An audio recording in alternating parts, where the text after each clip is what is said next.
Hey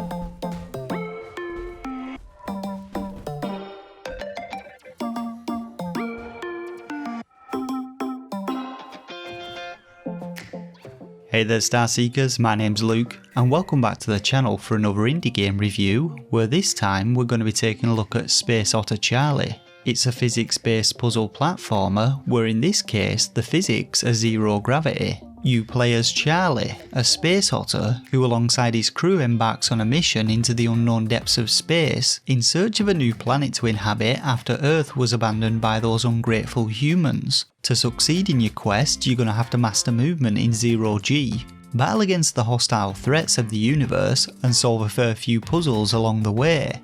With its unique platforming mechanics, Space Otter Charlie is quite an interesting one to be sure, so pull up that chaise longue, crack open that bag of Haribo and let's get started.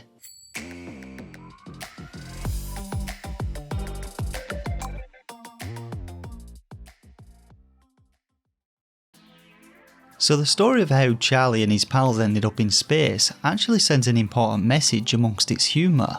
Basically, humans chinned off planet Earth after global warming got the better of them and abandoned the planet using rocket ships, leaving the remaining animal population to bake to death. Luckily, a smart group of otters banded together and built a rocket, or several rockets, all of which exploded, but Mission Charlie succeeded in launching Charlie and Co out of Earth's gravitational pull, and so they're now on a mission to find a new planet for both them and the rest of the animals to settle on. This opening story and all the other cutscenes in the game are told via some nice comic book style images, and I really like the artwork used in these. So getting into the actual gameplay then, when we first begin the game we're left drifting in space with no fuel, no map and thus no direction on where or what to do next. After spotting a nearby abandoned ship, we decide to head down to it in search of fuel and other resources, and this first level introduces you to the general gameplay mechanics, which are easy to learn but tricky to master. Now platforming in Space Otter Charlie takes place in zero gravity, and so jumping will propel you forwards in whatever direction you aim using the left thumbstick. You'll then continue travelling in that direction until you hit a solid surface which you'll automatically stick to. Now a short while into this first level you also gain a jetpack, which allows you to manoeuvre Charlie as he glides through the air, though this has a limited amount of fuel and is best used in short bursts for more accurate movement. It's worth noting though that the fuel does also regenerate when the jetpack isn't active, so there's no need to worry about running out. Overall, I found the game's controls to be pretty fluid and easy to get to grips with, though the way in which Charlie launches himself off surfaces can be a bit of a pain sometimes, as can the knockback effects when taking damage, and towards the end of the game, some sections of levels require you to be a lot more precise with your movements. So after completing the tutorial level, you then return to your own ship, which acts as a kind of hub area where you have access to a build bot and are able to select your next destination from the navigation menu. Levels in Space Otter Charlie generally see you working your way through them, defeating enemies, solving puzzles and dodging traps as you go, and they're usually split into several different areas which often require you to find keys before you can enter them. Level designs themselves are pretty creative, as are the game's puzzle elements, but they're usually pretty linear in design and have a set route through them, bar the odd optional side route or secret room here and there. Now a few of the levels end with a boss fight, though these really aren't the main focus of the game and they're all relatively easy to beat. In addition to your main story missions, there are also a bunch of different side missions unlocked by finding these green location data files within levels, and side missions usually contain new blueprints or the unique materials required to craft them. In all, I think there are around 6 main missions which will likely take you around 4 hours to complete, but there are at least the same amount of side missions, and some of these areas are as large as main missions, so there's at least another few hours worth of gameplay in these.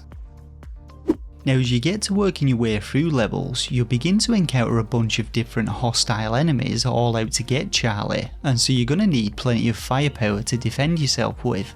Rather conveniently, Charlie obtains the plans for a laser pistol in the abandoned ship, and even more conveniently he finds a build bot, which is able to craft the pistol for him using scraps found floating about the ship. Now I did find one thing a bit odd and awkward when it comes to combat in the game. Aiming the pistol is done with the left thumbstick instead of the right, and firing is done with the A button, meaning you've got to juggle between firing and operating your jetpack with the B button, and this does become rather challenging and frustrating when you're facing multiple enemies. Now, the projectiles that you fire actually serve multiple purposes. Firstly, of course, they're used to take out enemies, and when it comes to the game's enemies, there are a few different types, though you will frequently encounter the same enemies throughout the game, with 1 or 2 new enemies introduced in each main mission. The second use of your projectiles is to clear debris, operate switches and solve puzzles. Each area usually features a couple of simple puzzles requiring you to open doors and avoid hazardous security systems to progress through them, and your shots are frequently used to manipulate and reposition blocks to solve some of these puzzles. Now, throughout the game, you're able to obtain several different types of weapons, and plans for these can be found within levels and secret side areas. You're also able to obtain plans to upgrade existing weapons, and several different suit upgrades to increase your number of shields or life, seen as blue circles in the top left corner, or the fuel capacity of your jetpack. In all, there's some decent variety to the weapons in Space Otter Charlie, and I thought the devs did a good job of implementing weapons into both the level design and the game's boss fights. Overall, the general level design was also very good, and it was clear that plenty of thought had been put into making each area feel unique, ensuring that the format of puzzles didn't become overly repetitive. So although the game is pretty easy to begin with, it does get more challenging towards the end, but the difficulty curve is gradual enough to allow you to become more proficient in your zero-G movement and the use of different weapons. My main frustrations with the game came from Charlie latching onto walls and then propelling himself off them into enemies or traps, and my battles with one particular enemy which pixelates your screen for several seconds, making it very difficult to navigate Charlie, especially when several of these hit you one after another. Now, visually, I thought the game looked great. While some may not find its cartoony appearance appealing, I liked the overall aesthetics of the artwork, and all the little details made me feel like a lot of passion went into creating all of the game's art assets. On the audio side of things, all the sound effects are pretty decent, and there's a nice selection of futuristic spacey sounding and upbeat electronica tracks for each of the game's levels.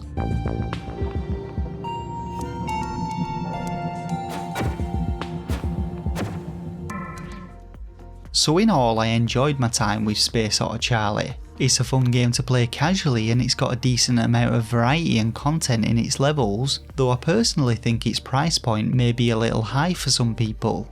There is also a multiplayer mode for up to 4 players, which offers some additional hours of fun, though this is only local multiplayer, and I wasn't really able to test it out properly due to having no friends. Now, when it comes to my own personal rating of the game, I'm going to be giving Space Otter Charlie 3 out of 5 stars. Space Otter Charlie is a good little platformer. There's plenty of fun to be had with the game, and it's not overly difficult, making it accessible to younger kids, though they may need a bit of a hand getting through the last couple of levels. Space Otter Charlie releases on the 18th of March, and you can pick it up from the UK Switch eShop for £10.99, or from the US eShop for $14.99. Alternatively, the game's also coming to Xbox, PlayStation and Steam. And that about wraps up this review of Space Otter Charlie on the Nintendo Switch. Don't forget to give that like button a smash if you enjoyed it and it helped you out. Drop your comments down below with your thoughts on the game and this review, and go ahead and subscribe to the channel to be notified of new Switch reviews and content I publish every few days. For now though, I just want to thank you all once again for watching, and until next time, take care of yourselves and game on.